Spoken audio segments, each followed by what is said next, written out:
Okay, I see lots of people have joined. That's fantastic. So we can dig right in. Thanks, thanks everyone, and welcome to our webinar this morning or this afternoon, depending on where you are. And happy National Indigenous Peoples Day from yesterday as well to everybody. So we're talking today about the federal.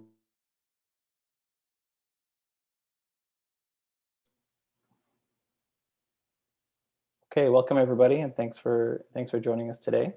We're talking today about the Canada Greener Homes Grant for Indigenous communities, and happy National Indigenous Peoples Day from yesterday as well to everybody. So we've had a lot of interest about this program over the last couple of weeks, as many in this industry have as well, and so we really thought this was a great opportunity to host a webinar and answer some of the questions that we've received. And obviously, we're going to take the context from an Indigenous Nations housing and upgrade projects as well. And so, of course, we're happy to continue the conversation after this webinar as well, if you're looking to take advantage of the program. And before we dig into the details, a couple of housekeeping items. This webinar is being recorded, and so we're happy to share it by email afterwards. And also, we're not affiliated with NRCan or this program in any way. We are an EnerGuide service organization, which means we can provide EnerGuide evaluations, but we don't speak for NRCan, and we certainly can't provide any formal responses to questions. So really all of the conclusions are based on our own experience working in communities over the last 12 years. We're just sharing what we've learned about the program and our recommendations for navigating it. There is a Q&A chat box, so please feel free to type any questions as they come up, and we'll certainly have time at the end of the presentation to go through them one by one. So my name is Kareem Abraham. I'm the CEO at Community Power. I grew up in an energy efficient house, and I don't mean one that just had low energy bills. Energy efficiencies is our family business. And so my siblings and I grew up and learned early on the practical principles and benefits of energy efficiency, and being yelled at for touching the thermostat was certainly commonplace. Joining me today to go through the program and more is Christina Hull, our Community Partnerships Manager, MK Anand, our Engineering Services Manager, and from our friends at Fraser Basin Council, Tom Welfare, who's Program Lead for the First Nation Home Energy Save Program, and he'll go through that program specifically a little later. And so I am a settler living in Coquitlam, BC. I'm certainly very grateful to live, work, and play on the traditional lands of the Coast Salish people, the Coquitlam, Tsleil-Waututh, Squamish, and Stolo Nations. Recognizing that the freedoms that I enjoy on these lands have come at the cost of tremendous pain for many Indigenous people over the last 200 years. And acknowledging this is really a small step in my own personal journey towards reconciliation. And I know I speak for the whole team here when I say, we recognize this as an important part of reconciliation for all of us.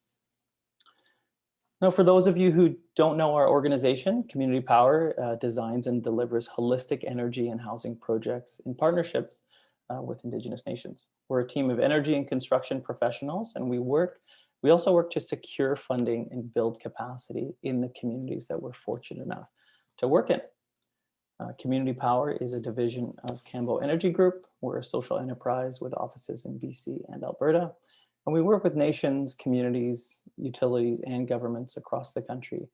And we have two different divisions. So Community Power, which I mentioned, and then Empower Me. And so Empower Me is where we design and deliver energy efficiency program outreach, education, program design, and support for newcomers, immigrants, and multicultural and multilingual communities.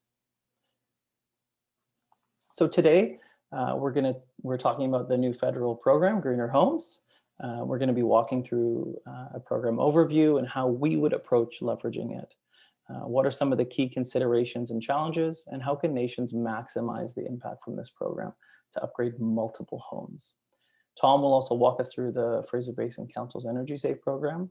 And there's a lot to cover here today, and so we're going to stay pretty high level. But of course, we're happy to go into details during the Q&A and of course after the webinar as well. So diving in, what is this program? Well, the Canada Greener Homes Grant is a $3.5 billion federal energy efficiency rebate program offered to residential homeowners to cover the cost of efficiency and resiliency measures.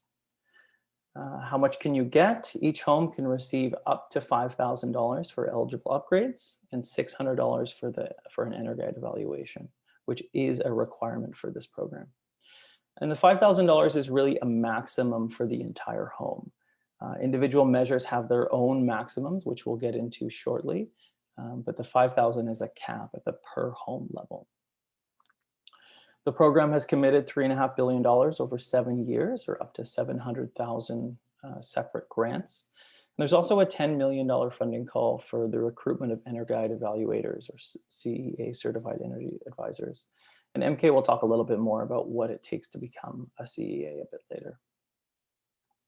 Now, this program is for homeowners only, and so renters are unfortunately unable to apply. But also Indigenous governments, organizations, and third-party companies can apply for the grant if they own the home and it's occupied by an Indigenous household. Organizations can apply for multiple homes at the community level, and the grant dollars, the $5,000, is calculated again per home.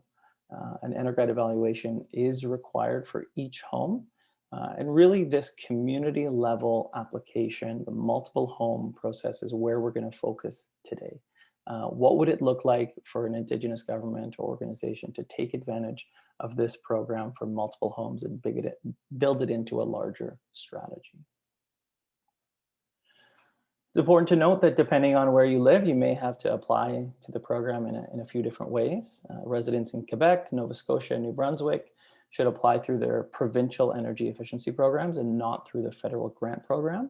So there's a bit of a difference there depending on where you live to apply for the actual program. There are also slightly higher incentive amounts available to northern and off-grid communities.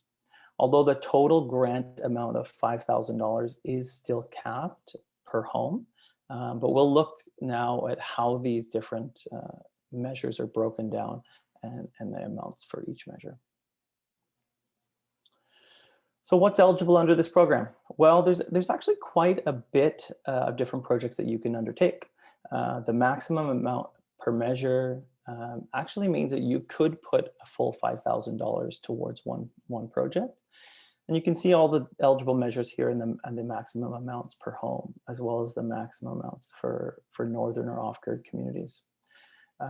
The measures include improving insulation throughout the home, and the grants here increase as you hit higher R values.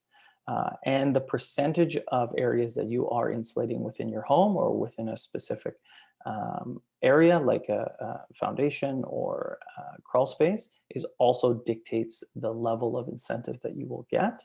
And so the $5,000 cap is really for multiple amounts of insulation projects. You're not going to get that from just one type of insulation.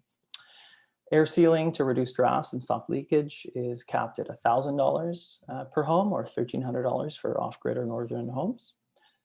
Replacing windows and doors with Energy Star certified models is capped at $5,000 per home. And so this is done on a per window basis, and it depends on the model that you select, but there's from about $250 per window for a home, or $550 per window for a northern or off-grid home. Upgrading thermostats is also available, although this measure must be combined with another measure. You can't just do this measure on its own. And so it's capped at $50 or $65. And upgrading heating systems is included as well. And so this includes both ground and air source heat pumps. It includes boilers, furnaces, and domestic hot water systems. And it does not require you to fuel switch.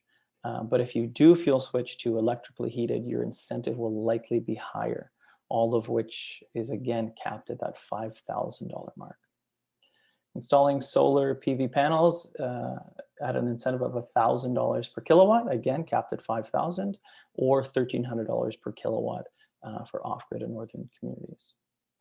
And this program is unique in the sense that it also includes resilience measures. And so that includes things like putting in batteries in a home for solar, improving roofing membranes, waterproofing, and moisture proofing as well. And so that's capped at around $2,600, or again, $3,400 for off-grid communities. And so while the maximum amount for these measures is $5,000 in total, depending on the specifics of the project, it may actually be quite a bit less. For example, a furnace replacement might only get you $1,600 in incentive if you're upgrading to a higher efficiency furnace, whereas a heat pump installation could get you up to $3,200. The heat pump is obviously more expensive to install, but you can't get the $5,000 amount on all projects for all measures. There are individual limits based on the type of measure and project that you're undertaking. So for example, again, if you go back to insulation, if you were trying to get a $5,000 rebate, you'd almost need to insulate all areas of your home. You'd have to do the attic, the walls, the floors, basement, foundation, crawl spaces, and those would add up potentially to $5,000, but you can't get a full $5,000 just for doing one area. So we're not going to go into all of the specifics on the different types of measures and the requirements, but all of these are found on the NRCan website, and we're certainly happy to answer any questions after the webinar as well if you have more specific questions. So most single family and residential homes are eligible for this program, including detached and semi-detached homes. Mobile homes on permanent foundations are included, and small multi-unit residential buildings, or MURBs, are eligible. They must be under 6,500 square feet in size. And note that new homes that are 6 months old or less are not eligible for this program. And for MURBs specifically, there's a few considerations and requirements. There needs to be an EnerGuide evaluation for the whole building, which is a bit of a different cost than just for a single family home, and MK will go into that as well. 50% of the building must be for residential, and incentive amounts can actually go up to $20,000 per building. The way that this works is there's what's called MURB multipliers. So depending on how many units there are in the building, an incentive multiplier is applied to that amount. For example, if there's a $500 insulation incentive available and it's for a building with 10 units, a 2.5 multiplier is used to get a total incentive of $1,250. So as we look at larger buildings, you're getting a higher incentive. Unfortunately, multipliers aren't eligible for thermostats and heating systems. And I think the reasoning here is really that the heating systems used in larger buildings and multi-unit residential buildings aren't on the eligible product list, the residential eligible product list, so they're not included for multipliers. But certainly all of the other measures can have a big incentive boost for buildings that do have multiple units and multiple tenants or dwellings.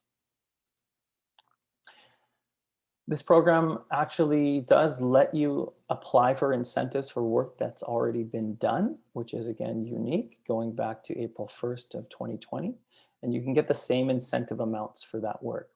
You do, however, need to have done a pre-installation EnerGuide evaluation, but if you have completed an evaluation after April 1st, you can use it as the basis of your application, although you won't get that $600 rebate on the evaluation unless it was after December 1st. So how do you apply for this grant? Well, for an individual homeowner, the process is somewhat straightforward, although let's not underestimate how much work it actually is to get an EnerGuide evaluation, to plan upgrades, to find contractors, to quote the work, and to actually get everything done and submit it. It's a tremendous amount of work. The first step is to register online through NRCan. You'll need to create an account and submit details about yourself and your home. You do actually need to submit quite a lot of information at the step. You need to include things like you have to have your ID, property tax information, banking info, and a bit more. So there is quite a lot of detail that's required up front. Then you'll need to schedule your EnerGuide evaluation from a CEA. NRCan has a list of CEAs and service organizations on their website as part of the process. Community Power or Cambo Energy Group is listed as one of them. And although I know everyone is fielding a tremendous amount of calls for evaluation, so it is hard to get an evaluation right now. There's a ton of demand and not a lot of integrated evaluators in the country. And so certainly there's going to be a backlog of people looking to get evaluations done. So after your evaluation, you'll get recommendations on what to do in the home. MK is going to go through this in a second. And then you'll need to find a contractor to complete the work. You do have to pay for the work in full as well as the evaluation. And then after the work is completed, your integrated evaluator will come back to confirm and document the upgrades. Once all of that is done, you'll have to submit your documents, and at that point, you'll receive your grant. And so although they're stating this is straightforward, I know firsthand that these applications and processes are anything but. And they do require a tremendous amount of information and patience. They're certainly not designed really from a customer's perspective, unfortunately, but that's kind of the way these programs go. And at the end of the day, you should get a decent incentive for the work that's being done, which is fantastic. But for many nations, looking at this grant, the context is different. We're not looking at this just as one individual homeowner. We're looking at this for multiple homes. So for housing managers or energy managers, or for leaders, for nation leadership, we're really looking at how can you leverage this program for multiple homes, or maybe even the entire community. And really, that's the context that we want to talk a bit now on. How should we approach this program, and what are some of the limitations and challenges in this perspective or context? So when you think about doing this type of work for multiple homes, it becomes a much more complicated process, of course. And this is kind of a big, scary workflow that we've used on similar projects. And certainly there's a lot of considerations for remote communities where travel costs and contractor availability can be an issue. But this is based on, again, similar projects that we've done where we're planning and implementing construction and energy upgrades for large numbers of homes at once. I'll give an example of a project like this a little bit later.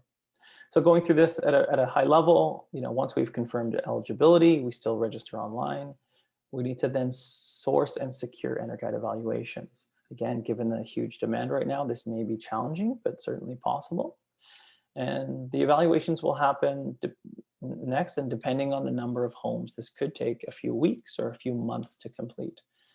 Again, MK will go into that a little bit more.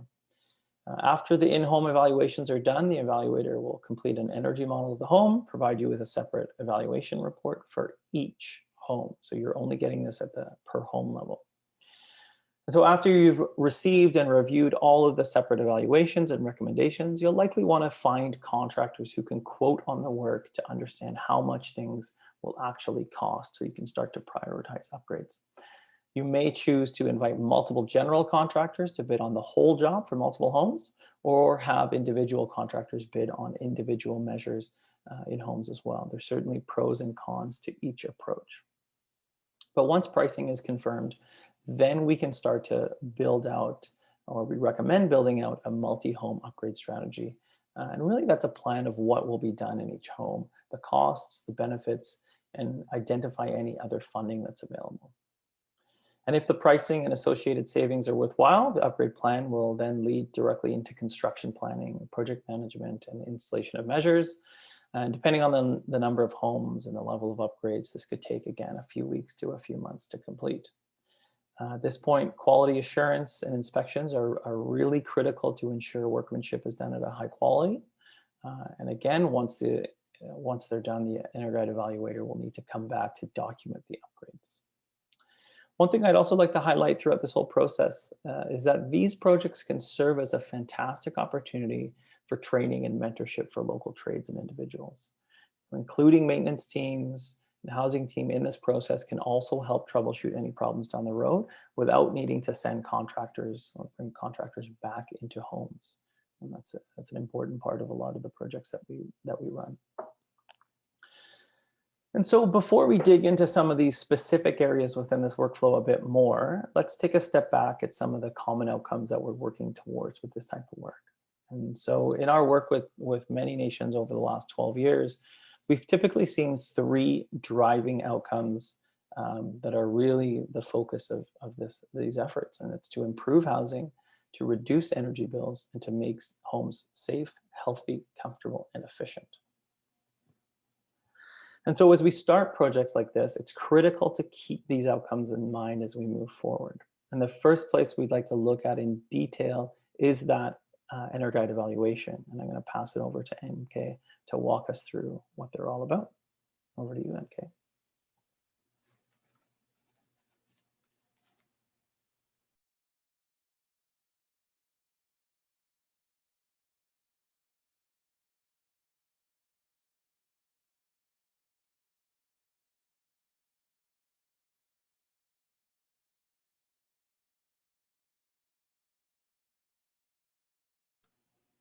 Technical troubles? Oh, there you go. Okay, I wasn't allowed to mute, but unmute, so I can mute now. Sorry. All right, so looking at our EnerGuide evaluations, the most critical step, first step towards the whole process. Let's get into what an EnerGuide evaluation is. It's very important to understand this, but also very important to understand what it's not. The key thing to understand about EnerGuide evaluations is that they're solely designed to estimate energy consumption and give a rating to the home and recommend upgrades to improve this rating. This rating is based on the amount of energy in gigajoules that a home consumes and what it could be for a typical home, what it could be for the best home possible. The lower the rating, the better.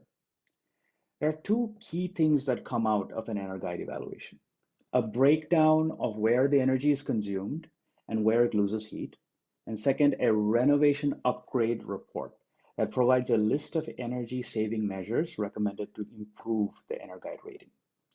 The time taken for this evaluation varies according to the complexity of the home, but typically takes around 2 to 3 hours per home for the pre-upgrade evaluation, 2 to 3 hours for the energy modeling and the reporting. And then after the retrofits are completed, the advisor is just checking for what has been changed and doing a blower door test so that it takes less time to do the evaluation and the analysis after. So I mentioned blower door test, and this is an important part of the EnerGuide evaluation. Like you see in the picture, it involves installing a large fan to the door of the house and sealing off the rest of the door. Purpose is to create a negative pressure in the house and test for air tightness. The value we're measuring is air changes per hour, typically. The lower the air changes per hour, the tighter the home, which means less heat leaking to the outside through the gaps. And for high efficiency homes, air changes per hour could be as low as 1.5 or below. Typically 3 to 4 air changes per hour means the home is performing well. Anything beyond 6 or 7 means that there are opportunities, significant opportunities to prevent air leakage in the home.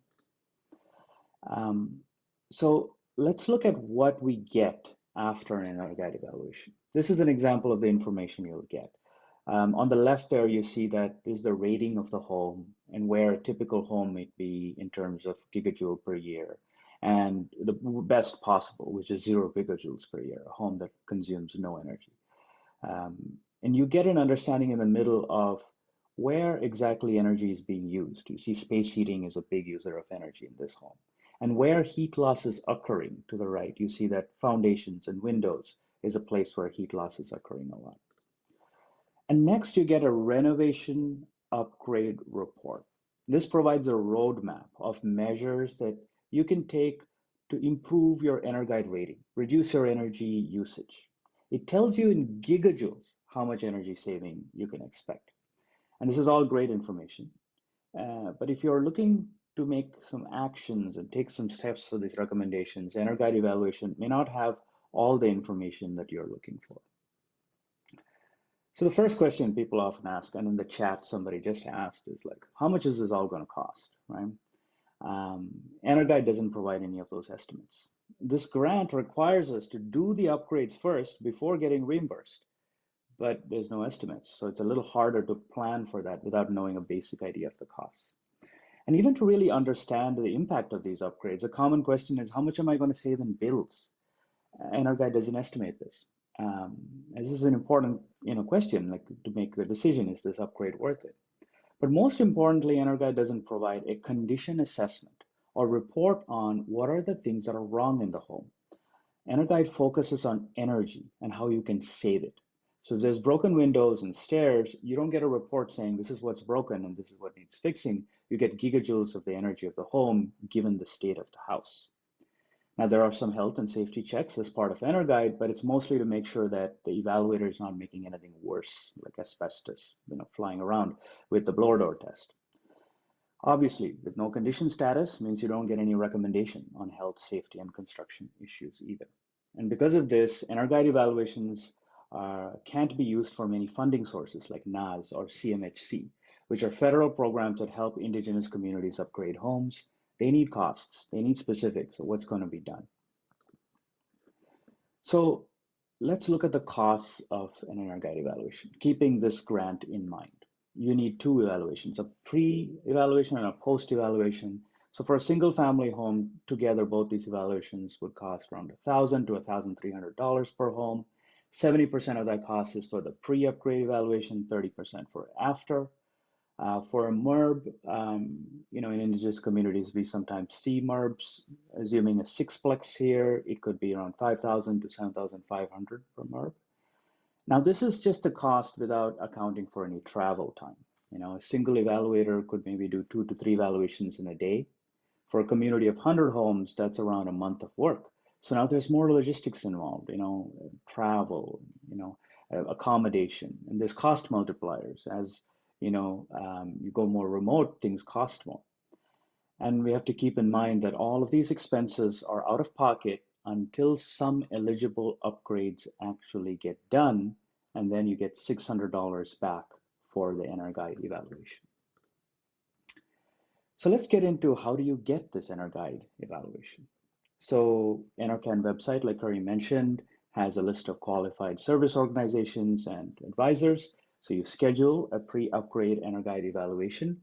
There might be some challenges with getting a service organization that operate in remote locations, but assuming that you overcome that hurdle, find a service organization and advisors willing to come, you sign some forms and waivers to make sure blower door test is all fine. And on the day of the evaluation, provide some relevant home information to the advisor so that they can do their job properly.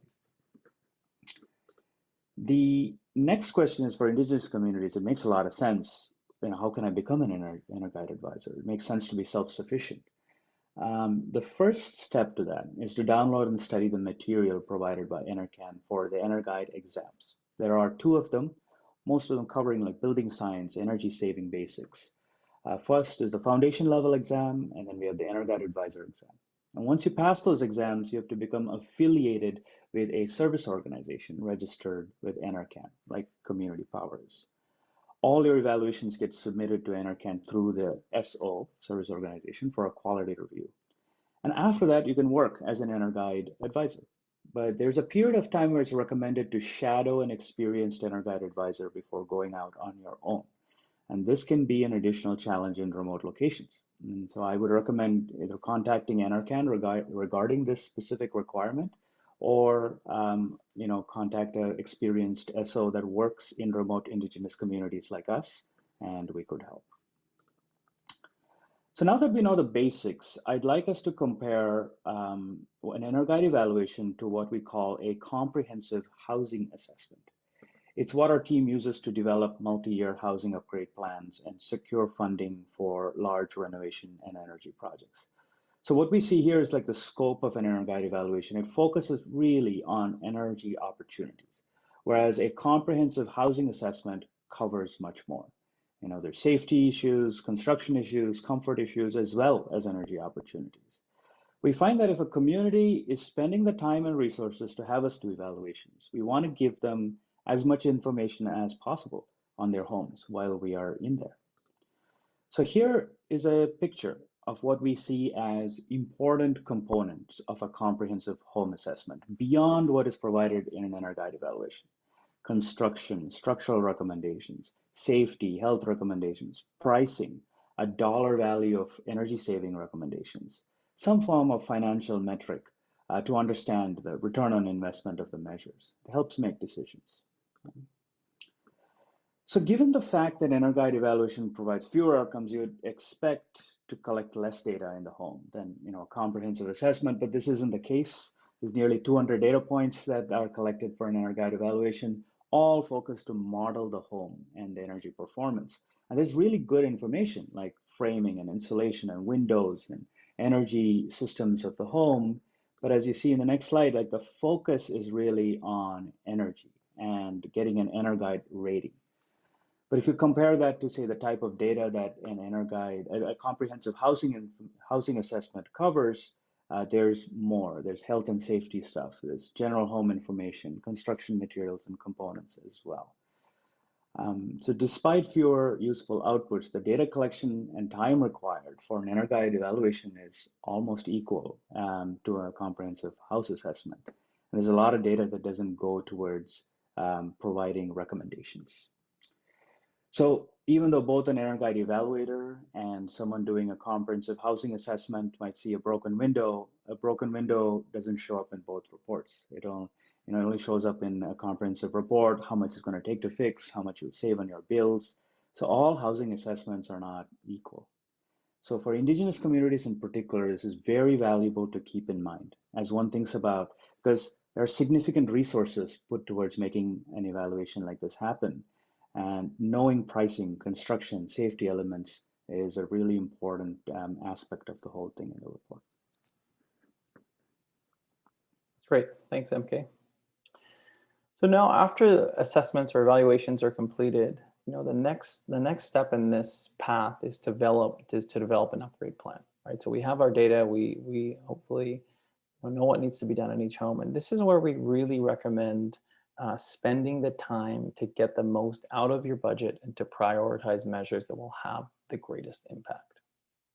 So what makes a good upgrade plan? Well, it's a plan that dictates exactly what will and what won't happen in each home and why. We then need to understand pricing, of course, and the benefits associated with each of those items so we can start to prioritize the right work.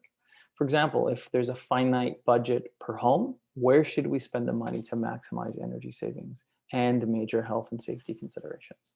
Should we focus on smaller measures for many homes like insulation and air sealing? Or should we focus on larger measures for fewer homes like heat pumps and hot water tanks? Is it more cost effective to insulate or change heating systems? To maximize the impact of these questions, it's really planning that's important. Are there any other upgrades available for some of this work? And critically, is there an opportunity to apply for funding to cover significant health and safety remediation costs, which may be required to just enable these energy efficiency measures in the first place, like fixing roofs, walls, or addressing mold? If there are high travel costs, which contractors does it make sense to focus on across homes? Should we prioritize insulation contractors? Should we pull in carpenters, electricians? This plan should really answer all of these questions to ensure the right work is being done in the right homes. Unfortunately, though, if we only have the outputs of an EnerGuide evaluation, there's a lot of holes in this data to build this plan out. We don't know pricing, we don't know what health and safety work needs to be included, and we don't know which measures will reduce energy bills for the residents at the lowest cost.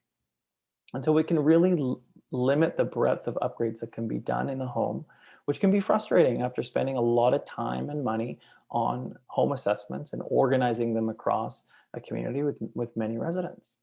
And so while EnerGuide evaluations are certainly useful, they don't actually support the development of a multi-year, multi-home upgrade strategy super well. So the next critical step in delivering or moving forward with home upgrades, of course, is construction planning and project management.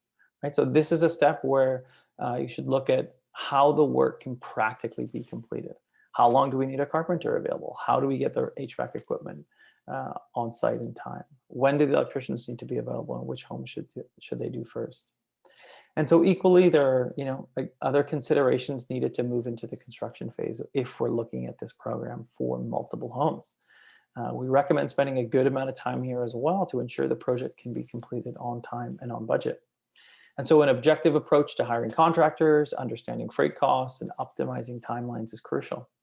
Setting and enforcing quality standards for contractors also ensures the work done will last and there are minimal maintenance issues down the road. And so this is certainly where we spend a lot of time with our partners to de-risk large projects and keep things on track.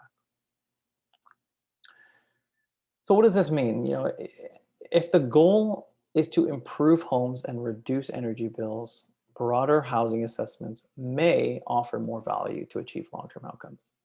Guide evaluations may lead to rebates through this program, but they can come at the cost of not getting useful information for long-term housing and energy planning.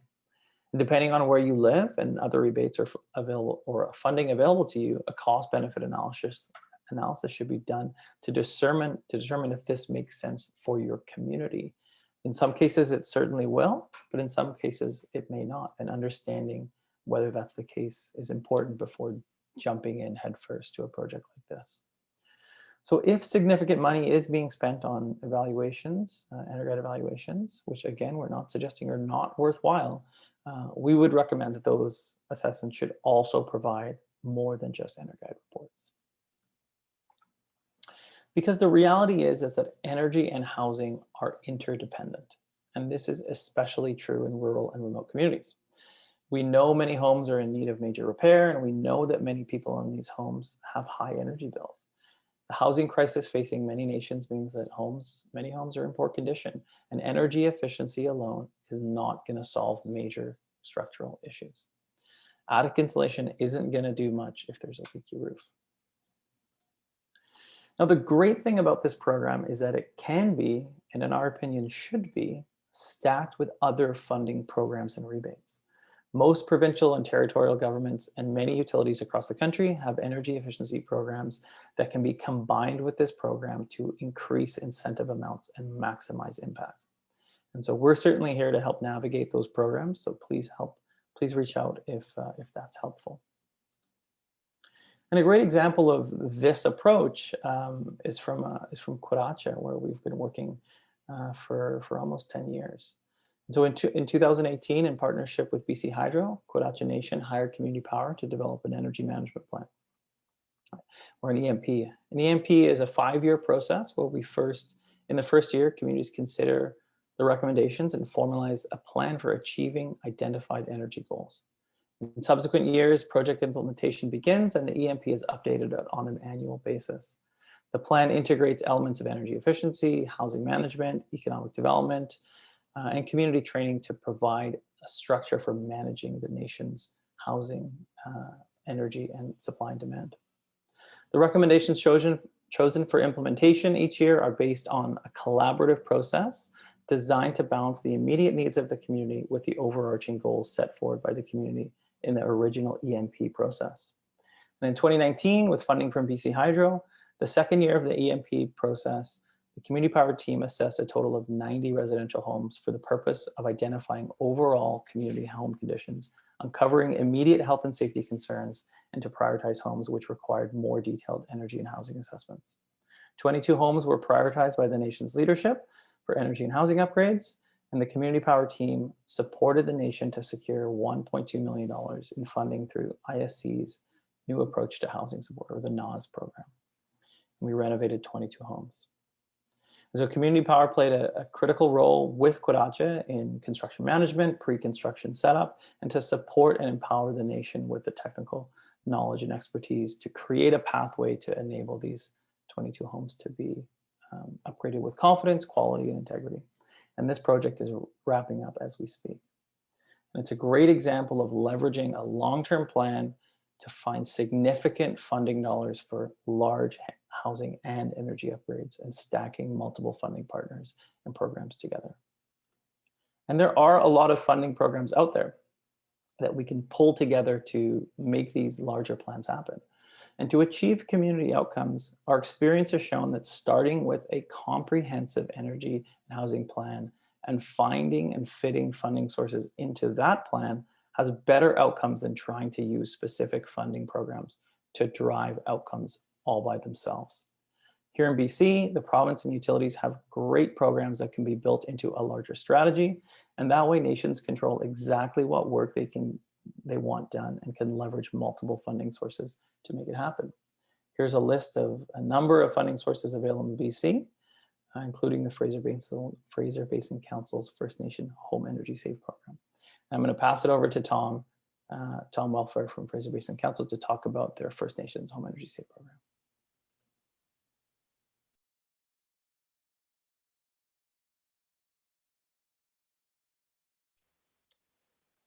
Thank you very much, Kareem. So yeah, I'll keep this very light touch because I know there's lots of great questions in the box, which yeah, it'd be helpful for you to get those answered. But yeah, I just wanted to do a little introduction to the Fraser Basin Council, which is a sustainability charity, which is all about focusing on advancing sustainability across BC, but in particularly our First Nations Home Energy Save program, which empowers First Nations communities to transition towards energy efficiency housing through kind of peer learning, sharing stories and success, all to kind of help you reduce energy use within your homes and build local capacity. So rather than looking into our projects, I just kind of wanted to do a light touch overview of our First Nations Home Energy webpage, which is a great kind of one-stop shop for home energy resources and opportunities. So firstly, you know, a great opportunity to have more information is for our newsletter mailing list, where we often update monthly on free training, resources and opportunities through the First Nations Home Energy Save program, as well as kind of old recordings of past presentations as webinars and learning and funding resources, which you can use in regards to outreach templates for chief and council, community residents, and maintenance and operations staff. As well as that, we're always looking for kind of community success stories. So if you have any kind of exciting or innovative projects that you'd like to kind of shout about, we would love to hear about that. The next thing I just wanted to plug as well is our podcast series. Some of you guys may have come along to our home energy webinars. And this podcast follows the themes of that. It's a 12-part series, which is a great way of engaging in home energy in a more informal way, especially if you face challenges around kind of internet connectivity as well. There's lots of good episodes on there, but two that I want to bring to your attention in particular is episode 12, which is called Designing Homes for Climate and Culture. And that interviews Richard Hall, who's the asset manager at the Newhawk Nation. And it looks at his residential construction specific guide for the West Coast and looks at a whole home approach. Episode 7 is another great one as well, and that is called Scaling Up Your Energy Efficiency Projects. There we talked to Giles Lee Lesage of Total Home Solutions about the Asusu Indian Band community-wide retrofit program. So yeah, I just want to make myself available. If you have any questions, feel free to email me later, and yeah, I'll leave it to Karim to take it from here. Great, thank you, Tom, for that. Appreciate it. So to wrap up, before we get into some of these questions, here are our key findings and learnings from looking at this program with this perspective and lens of upgrading multiple homes at once in Indigenous communities. And so again, $5,000 is the maximum rebate per home, and measures are often less than that. So a good opportunity to potentially stack funding with other programs. Indigenous communities can apply for multiple homes at once. And so obviously that's an important component. There are increased incentive amounts for northern and off-grid communities per measure, still up to a cap or max of $5,000 per home. We believe that communities should look to do more than just EnerGuide evaluations when committing time and resources to home assessments in general, again, to broaden the breadth of upgrades that can happen after the fact. This program does require significant upfront costs with no guarantee of reimbursement, including travel costs. So paying for EnerGuide assessments upfront, paying for all of the pre-construction planning, paying for the upgrades themselves, all of the equipment, and then at the very end of the process, when you submit all of your paperwork, that's when you'll get a rebate at the end. So depending on cash flow, it could be a barrier or a challenge for some. EnerGuide evaluations are a requirement, but again, they fall short for long-term energy and housing planning and funding opportunities, but are obviously a key component to help include this funding with other potential fundings as well. Finding an EnerGuide evaluator right now, especially to complete multiple home assessments, is going to continue to be an issue and going to be challenging. It will likely change over time. And luckily, this program is around for 7 years, or that's what it's slated for. And so certainly that will potentially change as we move through the program. And so really, we feel that this program is best suited to add on to a broader energy and housing renovation strategy. In isolation, this program may not, it might, depending on housing conditions and a few other factors, but it may not provide enough value for the amount of effort it's required to go through this entire process. And so, you know, the big question that we keep getting and really we're looking to answer is, does this program make sense for my community? And the answer, as it usually is it depends, right? It depends on what outcomes you're trying to achieve, and if there's capacity to take on a project of this size. It depends on how many homes are being considered and what condition those homes are in. It depends on if there is an EnerGuide evaluator available to do housing assessments. And it depends on if there's cash flow available to cover the costs of upgrades and assessments until potentially 12, 18 months down the road. And so this is a great program that will push a lot of Canadian homeowners to take action on climate change and to improve the energy efficiency of their home. It certainly has some limitations and challenges for many remote communities, but it can be a source of significant funding to reduce consumption in homes. And it's got funding for resiliency measures as well that we can add to existing projects. So does this program make sense for my community? Well, let's find out together, right? So we're certainly here to help join you on that journey. Our team can help navigate this and other programs and find an approach that improves homes and reduces energy bills at the same time. So I'll now open the floor up to questions. I know there's a number that have kind of popped in through the chat box, and of course we've got our contact details there as well for anybody who wants to email us after the fact, and we'll certainly be available to chat on any of this. So I'm going to pass it to Christina to go through the questions. Yeah, so the first question that we have that I'll open up to the panel is, in certain provinces, doesn't the contractor have to be approved to install the upgrades?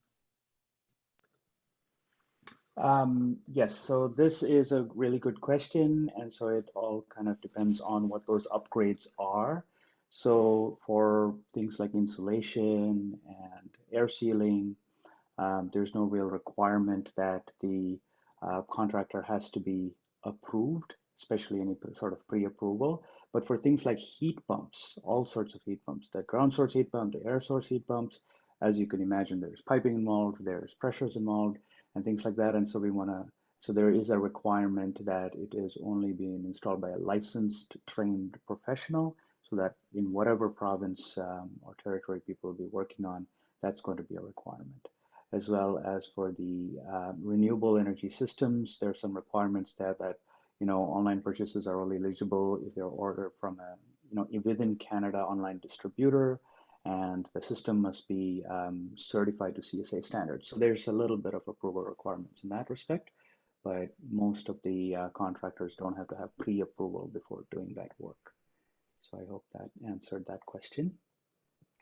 Great. So our next question is the energy auditor going to verify the upgrades are installed, or do we need to show actual EnerGuide score improvement to NRCan? So this is a great question, and essentially that's what the post-retrofit EnerGuide evaluation is all about, verifying that the upgrades have been installed, modeling them in, and showing what the improvement in the EnerGuide score is. And so through that post-upgrade information, that information is going to be submitted to NRCan, and you'll be able to be eligible for the reimbursement dollars. So I'll just add to that actually, depending on what the score that you receive after your post-evaluation, depending on that score for certain measures, you may get an increased incentive or a lower incentive based on the actual results of that post-evaluation. So there is a performance-based calculation built into the incentive amounts as well, and that goes for the off-grid and northern incentive amounts as well. Yeah, absolutely. For example, if you kind of beat your air sealing or air changes per hour value, by 10% or 20%, there's a different grant amount. So you're a great addition there.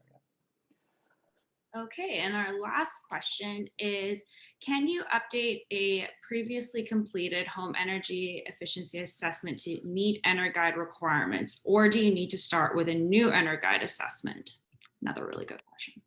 It's a great question. NRCan doesn't specifically speak to this in their requirements, but my answer would be it depends. I would work with the service organization to ensure that there's some consistency in how the data is collected, because there's no requirement that data needs to be collected in a specific format for the EnerGuide evaluation. So you want to make sure that the evaluation is kind of done with the same kind of mindset and hopefully the same advisor, because things change very fast in a home. So you want to make sure that some of those variables are accounted for.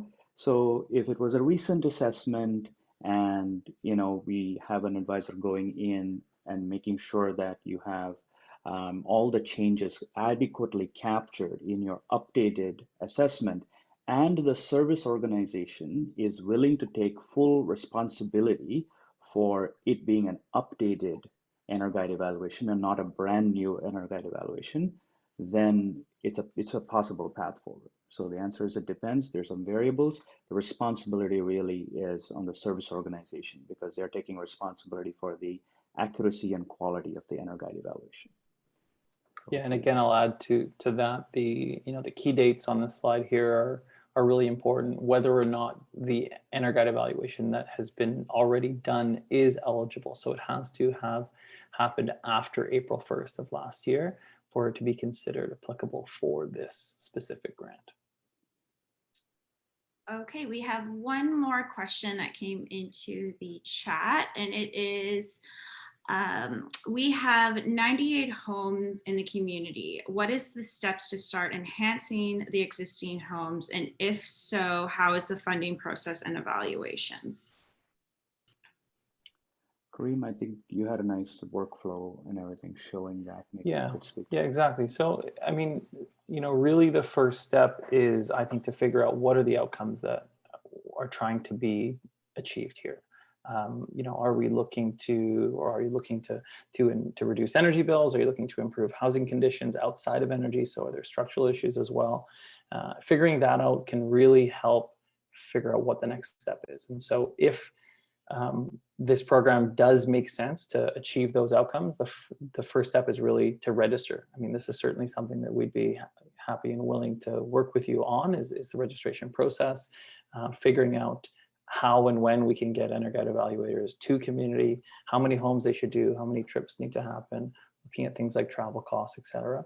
And once the evaluations start, and potentially there's broader assessments that can happen at the same time, that's when we can really start to build out that multi-home, multi-year upgrade strategy and look for significant funding dollars to fund a broader program. But really, I think the key here is to figure out and understand what are the outcomes that are trying to be achieved, and then to look at not just this program in isolation, but all the other programs that are available as well, and start to pick and choose which programs will help achieve those outcomes in the best way. And so again, that's something that we're certainly happy to have a conversation and a phone call to chat a little bit more about.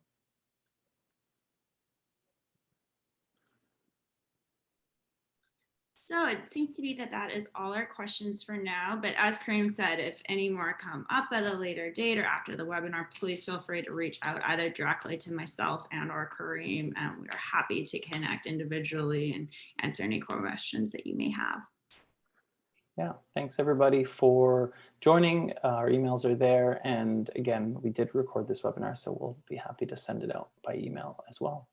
Otherwise, I hope everybody has a great rest of the day, and thanks again for taking the time to listen to us. Thank you. Thank you. Take care.